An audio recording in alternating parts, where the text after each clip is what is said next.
Well, I wanted to share an idea that I had with y'all. So we've got the, TFL Cheetah, right? Every time I want to figure out how to do GPS on this thing, I've got to bag the GPS and put it up here, which kind of makes the boat look ugly. So because it's carbon fiber, I thought, how are we going to be able to do GPS on this thing if we can't put it inside the unit? So I initially thought maybe I can just buy a fiberglass lid.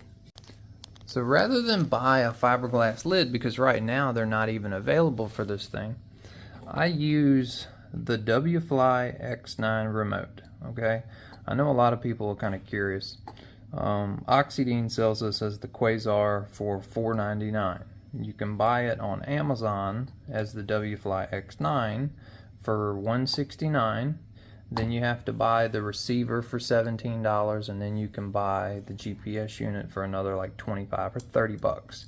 I have 3 of these GPS units here. I use one of them in the Dominator, and believe it or not, this actually registers speed 1 mile an hour above the Dynamite.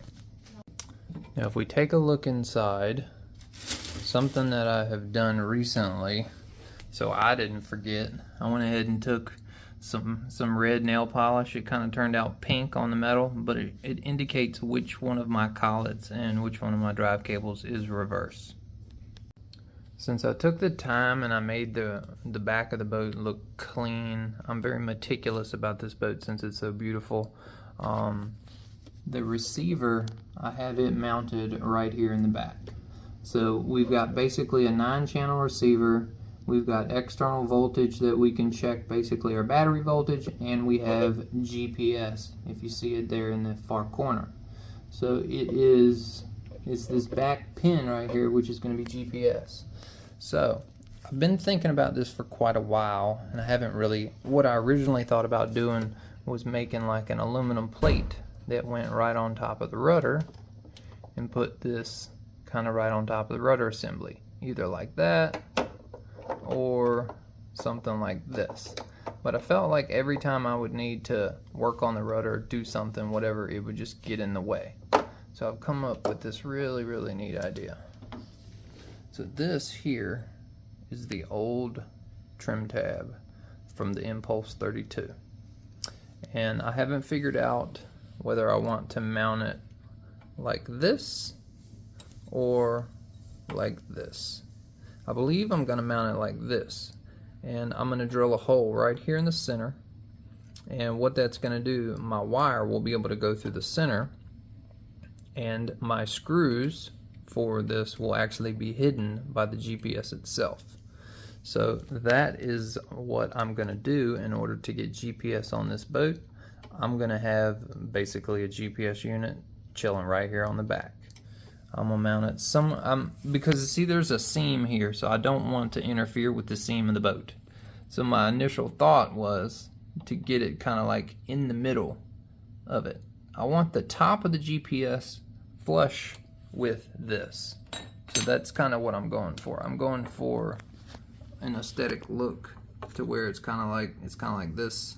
It doesn't stick above the top of the boat any. That's kind of what I'm going for. So I went ahead and put the Cheetah up here, and I've been working on this little mounting bracket.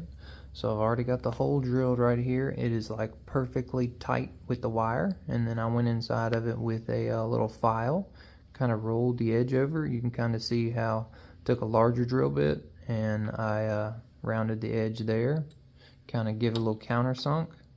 And I did the same thing here, did a little countersunk, and then I went inside of it with a file and just smoothed it up. That way we don't have any wire chafing. So instead of putting it over here, like so, I think what I'm gonna do, I'm gonna put it over here. Because I measured from here to here and here to here. It's actually closer to the middle if I put it on this side. So I'm gonna do it like this, and then I'm not gonna put it up here like level with the top. I'm actually going to bring it down. So if we look at that, it's pretty much level with the base of the antenna mount. Alright, I got it all mounted. Went ahead and used some washers, drilled it out, made it look nice and neat. Let's see if we can look in here. Not sure if you'll be able to see them. you can barely catch the edge of the washer. But yeah, it's I've got washers and nuts on the inside. I drilled them so tight, like so tight. This is what was cool.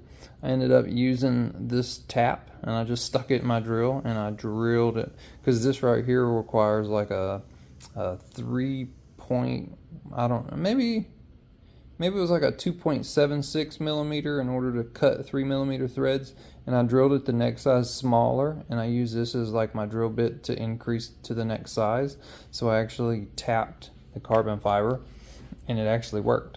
So I put silicone on the threads of the bolts and then tighten them in there, and then I put nuts on the bottom and I tighten them in there. Put a little bit of dab of silicone on the bottom of that. So we're good to go. Got my hole drilled in the center, so we're good to go there. All I've got to do is fish these wires individually through the hole, and then I got to put my little you know, tab back on it. So that's what I'm going to work on now.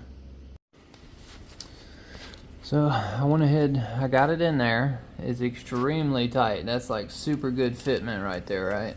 So then this is gonna sit just like that. It'll hang off the back ever so slightly. Not bad. Kinda, you know, does really well. It fits that trim tab beautifully so. Beautifully so.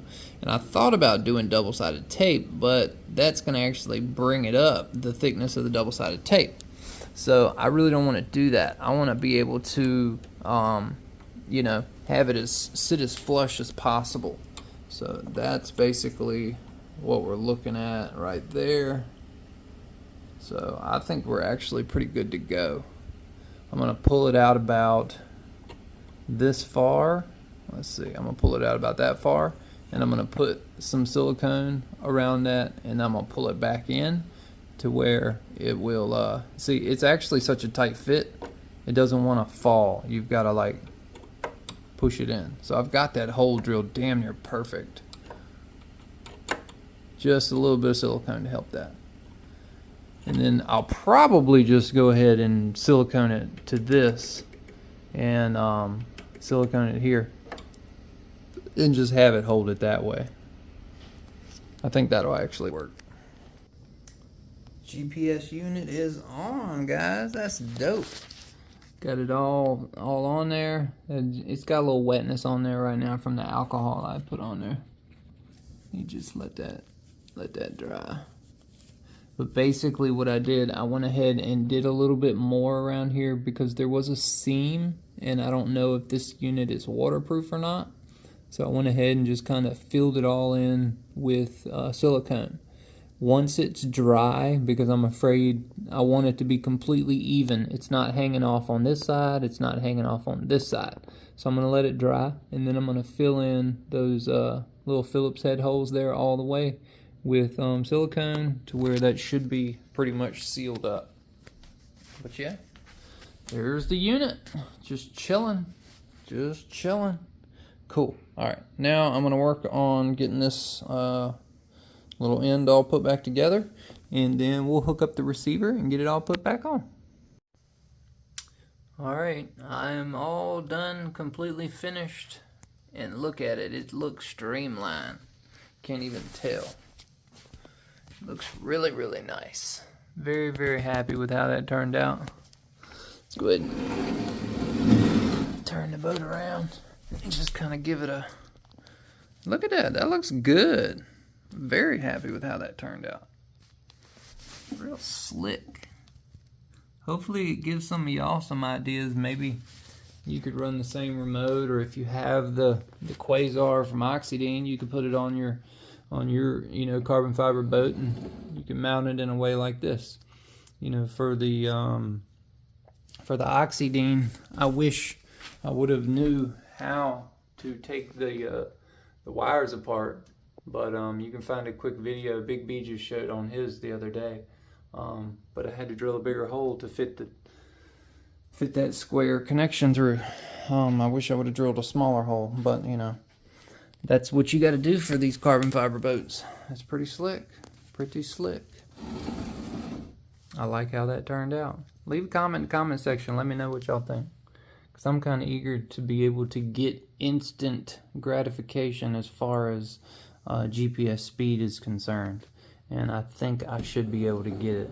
So yeah, look what I did here. Messed that rudder up trying to drill it out. They drilled these holes here at an angle coming up, and then they drilled the top down, and they met in the middle. Well, the drill bit that I was using, you can tell how off they were, because the drill bit got to here and it started to walk out of the side, and it's just, you know, so I had to fill it in with JB Weld and smooth it, and then I went back inside of it with a file and filed it smooth to where I got better flow. And then I went inside the in here with a really small round tipped Dremel bit, and I kind of smoothed all the sharp drill transitions to hopefully get some better flow. But I do not like this rudder. I do not like this setup at all. I really want to get a Speedmaster, complete Speedmaster setup, but next time out I'll test to see if my water flow has improved at all. But yeah, unfortunate, but you know, mistakes are made. Yeah, whatever, can't go back now. So, and then I also changed my breakaway. So my breakaway used to be on the back, and I went ahead and I used, because of the way they had this drilled, I put the breakaway in the front, and I used a larger breakaway, and then I put a bolt in the back and then squeezed it down. That way it'll still pivot. It'll just, when it hits, it'll break the breakaway down. But the other breakaway that came with this was way too small. It broke literally just by driving the boat. So now I've got the next size up breakaway. This was the nut on the old breakaway screw. But yeah, alright, let's take a peek inside and I'll show you how it looks. So I got the receiver just chilling right there. All the wires nice and tidy. Looks pretty good. Looks pretty good. So yeah, very, very happy with it. Just wanted to make some content for y'all. I don't really do much, you know, shop videos, but I felt like that was pretty cool. I've been thinking about it for quite a while, and it turned out, to me, turned out pretty damn nice. So let me know what you think in the comment section, and be sure to give the video a thumbs up on your way out, and I'll see y'all on the water. Peace.